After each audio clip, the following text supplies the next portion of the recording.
Ito na naman kami ngayon, nag-stripping. Nag-stripping kami ng scaffolding. Ayan guys, so mababaklas kami yan. Tapos nakasira yung forma dito. Ito, kaya binabaklas na po namin. Yan. Ayan o.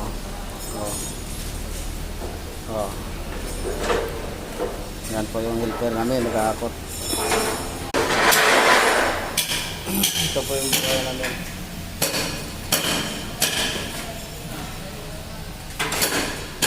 Yes. Ano po kami.